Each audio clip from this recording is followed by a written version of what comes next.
everyone. I'm Vibeke Helder with a no working microphone, I think. Or is it working? Okay, great. I'm going to tell you a story about crowdsourcing innovation. Crowdsourcing innovation sounds a bit vague. Well, it is actually, but I'm going to tell you about how we do it and what we learn from it. I work at Enviu, a company that starts other world-changing companies. That's what we aim for. But first, I want to take you on a little journey. I want you to meet someone, and his name is Vincent.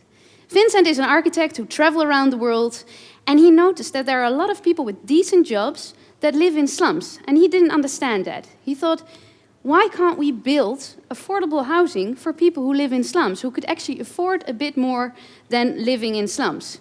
So he came up with an idea. Why don't we do something with it? Why don't we challenge people to come up with designs for new houses to solve this issue of people living in slums?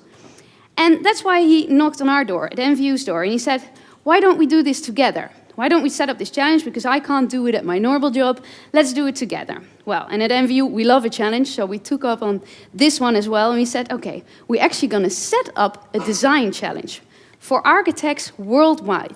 And we're going to ask them to design a beautiful, affordable house. And we're going to put a whole process around it. This is a very complicated picture because there's a whole process. We're going to source all these ideas and we're going to enrich these ideas and we're going to have workshops. And it was a success. 3,100 architects participated. 250 designs came out of it. They actually went together in groups and they co-created these designs. But of course, there can only be one winner. And we had even, I think, 3 jury rounds because there were so many designs. And there was an international group who won the competition with a house called Emerging Ghana. Well, they were very happy. This was in 2010. And this was the time they could build the house. Because, of course, that's what it was for about, building a house. So we got Samuel on board. Samuel was from Ghana, entrepreneur, and he would bring this further, build a company around open source house. But first, we had to build a house. So we built the house, beautiful house, we did some redesigns, and there it was, the pilot house. Great.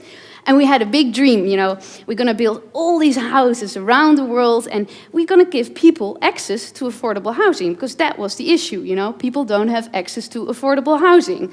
So this was always the slide we used in every presentation. OS house, worldwide. By 2020, we have 100,000 houses, million houses worldwide. But that's now not exactly how it happens. I'll get back to that later. First, a little bit about why we're actually doing this. At Enviu, we always say, okay, we strive to actually give access to quality of life for as many people as possible in a sustainable way. And, well, what we always work with is what we call the economy of the crowd.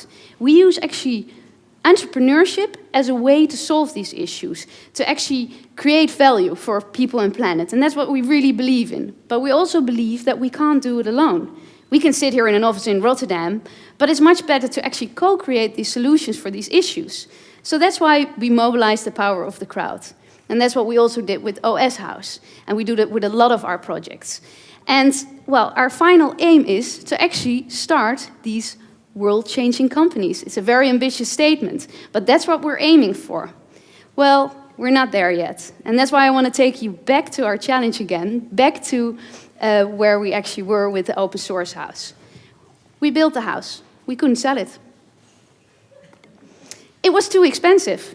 And what we also noticed, people didn't want to live in it. In all the workshops, they said, that's my dream house, I want to live in it. They didn't want to live in it. The kitchen was in the wrong place, or all these things wrong with it.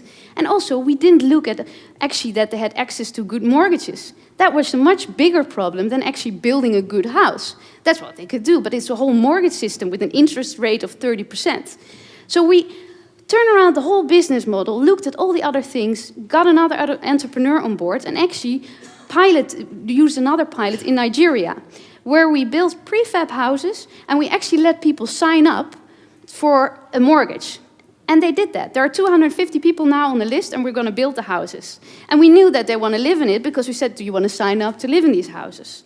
Well, this is a weird picture now, but what I want to say with it is that you always have to test before you do something. And that's what we forgot. We talked to a lot of people, we co-created, but we didn't ask them, do you want to buy it? Do you want to live in it? Of course, people can dream up their houses. Always start small. please think big. But test, test, test. That's what we say. Let people buy it. Get the right entrepreneur on board. Look at the business model, everything. It's not only about the house. It's actually much more about infrastructure, about community, about people working together with people. And now what we're doing, we're not building houses, we're building communities. And we do that together with the people. And that was our takeaway for this project. And we still believe in the power of the crowd, and we will continue to co-create by learning about doing. So thank you very much for your time and attention.